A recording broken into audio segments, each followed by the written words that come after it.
കേരളത്തിന്റെ മണ്ണിൽ, പ്രത്യേകിച്ചും കുട്ടനാടിന്റെ നെൽവയലുകളിൽ കഴിഞ്ഞുപോയ 250 വർഷത്തെ മനുഷ്യജീവിതത്തിന്റെ ഇതിഹാസമാണ് തകഴി ശിവശങ്കരപ്പിള്ളയുടെ കയർ. ഇതൊരു വ്യക്തിയുടെയോ കുടുംബത്തിന്റെയോ മാത്രം കഥയല്ല, മറിച്ചൊരു ദേശത്തിന്റെ, ഒരു സംസ്കാരത്തിന്റെ, ഒരു കൂട്ടം ജനതയുടെ സാമൂഹിക പരിണാമത്തിന്റെ മഹാഭാരതമാണ്. 1978 പുറത്തിറങ്ങിയ ഈ ബൃഹത്തായ നോവൽ മലയാള സാഹിത്യത്തിലെ ഒരു നാഴികക്കല്ലാണ്. കയർ എന്ന പേരിന് ഒരുപാട് അർത്ഥതലങ്ങളുണ്ട്.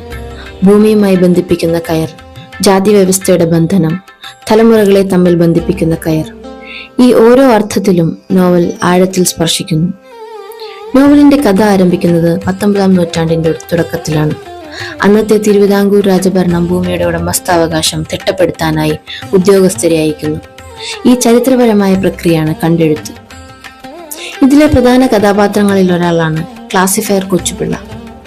രാജഭരണത്തിന്റെ പ്രതിനിധിയായി ഗ്രാമത്തിലെത്തുന്ന അയാൾ ഭൂമി അളക്കാൻ ഉപയോഗിക്കുന്ന കയറിലൂടെ നാട്ടിലെ സാമൂഹിക ബന്ധങ്ങളെ തന്നെ അളന്നു തിട്ടപ്പെടുത്താൻ ശ്രമിക്കുന്നു. ഈ കണ്ടെഴുത്താണ് നോവലിലെ പ്രധാന വഴിത്തിരിവ്. ഇവിടെയാണ് ജാതിയും മതവും തമ്മിലുള്ള ബന്ധം ഉറപ്പിക്കപ്പെടുന്നത്. നമ്പൂതിരിമാർ, നായ സമുദായക്കാർ, അടിയാളർ എന്നിങ്ങനെ വിവിധ സാമൂഹിക തട്ടിലുള്ളവരുടെ ഭൂമിയോടുള്ള സമീപനം മാറുന്നതിനെ നോവൽ രേഖപ്പെടുത്തുന്നു. തലമുറകളായി കൃഷി ചെയ്തിരുന്ന മണ്ണിന്റെ നിയമപരമായ ഉടമസ്ഥാവകാശം ഈ കണ്ടെഴുത്തിലൂടെ കൃത്യമായി നിശ്ചയിക്കപ്പെടുന്നു. ഏകദേശം 6 തലമുറകളിലൂടെയാണ് കയറിന്റെ കഥ പറഞ്ഞു വെക്കുന്നത്. കണ്ടെഴുത്ത് കാലഘട്ടത്തിലെ കൊച്ചുപിള്ള മുതൽ ആധുനിക രാഷ്ട്രീയ സാഹചര്യത്തിലെ യുവത്വം വരെ ഇതിൽ കഥാപാത്രങ്ങളാണ്. ഒരൊറ്റ കേന്ദ്ര കഥാപാത്രത്തിന് പകരം കുട്ടനാട്ടിലെ ഒരു കൂട്ടം ജനതയാണ് ഇതിലെ നായകർ. മാറ്റമില്ലാതെ തുടർന്നു വരുന്ന മരുമക്കത്തായം എന്ന സമ്പ്രദായം തകരുന്നതും സ്വത്തുക്കൾ അച്ഛനിൽ നിന്ന് മകനിലേക്ക് കൈമാറുന്ന മക്കത്തായം നിലവിൽ വരുന്നതും നോവൽ ചർച്ച ചെയ്യുന്നു. കൂട്ടുകുടുംബങ്ങൾ ചിതറുന്നു. വ്യക്തിഗത സ്വത്തിനും സ്വന്തം നിലനിൽപ്പിനും മനുഷ്യർ പ്രാധാന്യം നൽകി തുടങ്ങുന്നു. സമൂഹത്തിൽ മാന്യത നിലനിർത്തിയിരുന്ന പല പ്രബുദ്ധ സമുദായക്കാരുടെയും തകർച്ച നോവലിൽ കാണാം. അതേസമയം ഒരു കാലത്ത് അടിമകളെ പോലെ ജീവിച്ചിരുന്ന അടിയാളർ പതിയെ സ്വാതന്ത്ര്യത്തിലേക്ക് കാലെടുത്തു വയ്ക്കുന്നു. നിയമത്തിലൂടെ അവർക്ക് സ്വന്തമായി ഭൂമി ലഭിക്കുന്നു, വിദ്യാഭ്യാസം നേടുന്നു. ഇത് കേരളത്തിന്റെ സാമൂഹിക ചരിത്രത്തിലെ ഏറ്റവും വലിയ പരിവർത്തനങ്ങളിൽ ഒന്നാണ്. കേരളത്തിന്റെ ചരിത്രത്തെ നോവലിന്റെ പശ്ചാത്തലത്തിൽ തകഴി തുന്നിച്ചേർത്തു. ദേശീയ പ്രസ്ഥാനം, ലോകമഹായുദ്ധത്തിന്റെ പ്രത്യാഘാതങ്ങൾ, പ്രജാഭരണം, കമ്മ്യൂണിസ്റ്റ് പ്രസ്ഥാനത്തിന്റെ വളർച്ച, പുന്നപ്ര വയലാർ സമരം എന്നിവയെല്ലാം ഈ കഥാപാത്രങ്ങളുടെ ജീവിതത്തെ സ്വാധീനിക്കുന്നു. ഭൂമിയുടെ ഉടമസ്ഥാവകാശം, പാവപ്പെട്ട കർഷക തൊഴിലാളികൾക്ക് ലഭിക്കുന്നതിന് വേണ്ടി നടന്ന പോരാട്ടങ്ങൾ നോവൽ ശക്തമായി അവതരിപ്പിക്കുന്നുണ്ട്.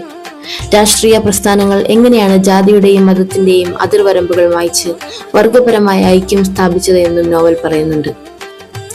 നോവലിന്റെ ഒടുവിൽ ആധുനിക കേരളത്തിൽ നക്സലിസം പോലുള്ള തീവ്രമായ രാഷ്ട്രീയ ചിന്തകൾ ഉടലെടുക്കുന്നതും ഭൂമിയോടും രാഷ്ട്രീയത്തോടുമുള്ള യുവതലമുറയുടെ മനോഭാവം മാറുന്നതും നമ്മൾ കാണുന്നു. ഒരു കാലത്ത് മണ്ണിൽ മാത്രം ശ്രദ്ധ കേന്ദ്രീകരിച്ചിരുന്ന സമൂഹം ആധുനിക ലോകത്തേക്ക് പ്രവേശിക്കുന്നു.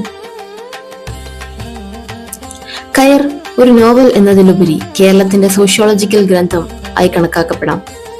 ഭൂമിയും മനുഷ്യനും തമ്മിലുള്ള ബന്ധം എത്രത്തോളം വൈകാരികവും സങ്കീർണവുമാണെന്ന് തകഴി നോവലിലൂടെ തെളിയിക്കുന്നുണ്ട്. കയർ അഥവാ ബന്ധനം ഓരോ തലമുറയിലും പുതിയ രൂപം പ്രാപിച്ചു. ജാതി ബന്ധനം മാറി സാമ്പത്തിക ബന്ധനവും രാഷ്ട്രീയ ബന്ധനവും വന്നു. എന്നാൽ മനുഷ്യന്റെ അടിസ്ഥാനപരമായ അതിജീവനത്തിനായുള്ള ത്വര മാറാതെ നിന്നു. വർഷങ്ങൾക്കിപ്പുറവും ഭൂമിയുടെ രാഷ്ട്രീയവും സാമൂഹിക മാറ്റങ്ങളും ചർച്ച ചെയ്യപ്പെടുമ്പോൾ കയർ ഒരു പ്രഹസന സ്വഭാവത്തോടെ നമ്മുടെ മുന്നിൽ നിലനിൽക്കുന്നു. ഈ മഹാ ഇതിഹാസം തീർച്ചയായും ഓരോ മലയാളിയും വായിച്ചിരിക്കേണ്ട, മനസ്സിലാക്കിയിരിക്കേണ്ട ഒന്നാണ്. Thank you.